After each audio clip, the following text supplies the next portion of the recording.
Hey guys, Ryan Blankers here from Best Face Forward. This has been one of the most requested videos, and that is, can you make a video on how to mew? So I decided that I was going to.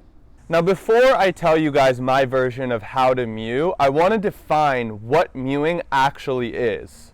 So mewing, if you think about it, is a verb. This is implying that mewing is something you do rather than something that you are.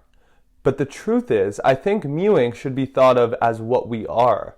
It is your tongue posture. It is your face. Someone with amazing tongue posture and a great looking facial structure is not mewing. They're not doing anything. They are the way they are. They simply have good tongue posture because they never developed the bad habits that we are trying to correct. So this video, How to Mew, is going to be about telling you guys exactly what perfect tongue posture is, and then the things that you can do to achieve that. Mike Mew talks a lot about the relationship between posture and function. Because of this, I thought it made sense to divide this video into 6 different components in terms of your tongue's posture and your tongue's function. Guys, as you may know, the most important thing to mewing is your tongue's resting posture, where it is the majority of the time. That will enable you to exert the force onto your maxilla and the rest of your facial muscles that will change the way that your face looks. Perfect tongue posture is as follows.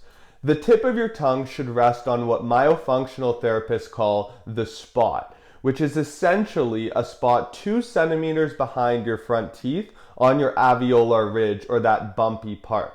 The middle and back thirds of your tongue are very important to mewing, because if you can get that back third of your tongue working up against your upper palate, then it's very easy to get the rest of your tongue to do that. However, this is very difficult to achieve because many people have forward head posture that's preventing their tongue from being in the proper position. There are 2 quick ways to be able to get your back of your third up onto the roof of your mouth. The reason Mike Mew talks so much about chin tucking is because it's very important to get your head into that neutral position if you're going to be able to engage your tongue properly.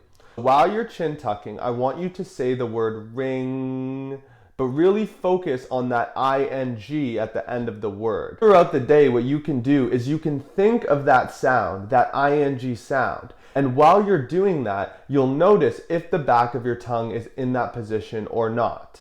What is hard mewing? What hard mewing essentially is getting your tongue in that position where the back third is pushing up and pushing hard on the roof of your mouth. It's kind of like you're exercising those muscles in your tongue and around your jaw that allow you to push up. The reason people have been able to see such results from hard mewing is because by practicing with these muscles, it will be easier for you to naturally just engage that back third of your tongue. A lip seal is important for a very obvious reason. If you don't have your mouth closed, you cannot possibly have your tongue on the roof of your mouth. This is why people who cannot breathe through their nose often develop these issues. Where should my teeth be? Your teeth should be gently touching, and there should be very little force biting down. Remember before how I said that if your head is in that neutral position, it's going to be easier for you to push the back third of your tongue up? Imagine if your head was in that position all day long. This is what improving your posture is going to do for you. And everything else you're doing with regard to mewing is just going to get that much easier. Mewing and posture go hand in hand. Next time you see someone with a really good facial structure, whether they're a model or an athlete or anything, notice how they almost always have good body posture. On the contrary, notice someone who has a face that you look at, you say, they could probably use mewing. It'd probably be good if I told them about this. And notice how they also probably have forward head posture. They're probably slouched over, which is making it even harder for them to mew properly. The first function of your tongue I want to talk about is swallowing, because it may be the most important. Remember, Function affects posture, and posture affects function. By improving your swallow, you're going to improve your resting tongue posture. As you improve your resting tongue posture, you're also going to improve your swallow. A proper swallow is engaged by your tongue pushing up against your upper palate. In myofunctional therapy and dentistry, what is known as a tongue thrust is an improper swallow. Thrust is when you swallow, your tongue comes forward between your teeth, and the force of your lips and your teeth against your tongue is what initiates that swallow. The way to see if you swallow properly or not is to look in a mirror. Notice what you see moving and what you feel moving when you swallow. Feeling may be more important because these things can be very, very subtle to the point where you can't even see it in the mirror. If you swallow and the only thing that moves is your tongue, your muscles of facial expression don't change at all, congratulations, you have a proper swallow. If all you see is your throat moving up and down when you swallow, you are swallowing properly. Now, if when you swallow, you feel the muscles of your lips and mouth kind of moving to initiate that swallow, you're not swallowing properly. What I wanted to explain is that it's not completely black and white. It's not like you either have a proper swallow or an improper swallow. There's a scale. This is what I struggled with. I did not have a noticeable tongue thrust, and even to this day, I'm not swallowing 100% correctly. One way that you can get the feeling of that swallow is to do what Mike Mew calls the cheesy smile swallow.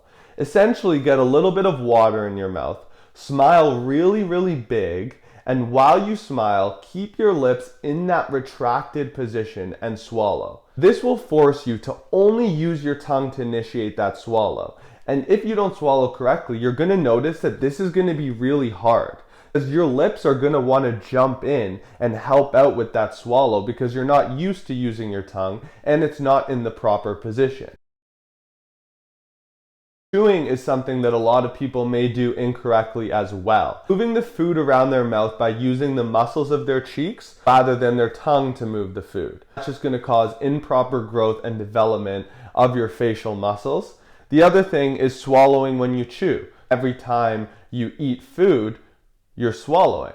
The other thing is that most of us don't chew our food enough. This is another reason why our master and jaw muscles are usually underdeveloped, because we eat a lot of soft foods and we don't chew them enough. Last thing I wanted to talk about is the way that you speak. Not the words you use, not the sounds you make, but how your tongue works to articulate those sounds. A myofunctional therapist is essentially someone focused on proper tongue posture. Speech pathologists are the most likely field to become a myofunctional therapist because they work a lot with the tongue. I want you to pronounce a few syllables for me. I want you to say t, l, n, and d. Notice where your tongue goes when you say those. What should be happening is that your tongue should be making contact with the spot, as I described earlier. The tip of your tongue should be hitting that spot every time you say t, l, n, d. If it's not, then what you're going to notice is that your tongue is probably going through your teeth when you're making those sounds. The reason I know about this is because the first time I went to the myofunctional therapist that I see, I spoke like this. And I was able to fix it by consciously paying attention. Another reason you guys are going to want to fix this is because you actually sound more intelligent when you speak properly. Because when you pronounce those syllables with the tip of your tongue, it makes the sounds sharper. It makes the t sound sharper than it would t. T, t. It's very subtle, but it's noticeable. And that's also a reason why good-looking people actually tend to sound smarter. Guys, to sum it all up, it's important to know that all of this stuff works together. Nothing is isolated. They all affect each other. Your tongue's resting position is going to affect the way you swallow. The way you swallow is going to affect your body posture. Improving your body posture is further going to improve your tongue's resting position. Thank you guys for watching. I hope you got value from this video. Please subscribe to see more content. I'm going to be partnering with myofunctional therapists that I work with in the future that are mentoring me, as well as orthodontists and physiotherapists, to give you guys some really valuable exercises and techniques that I know can work to help you guys on your journey to improve your faces and improve your lives.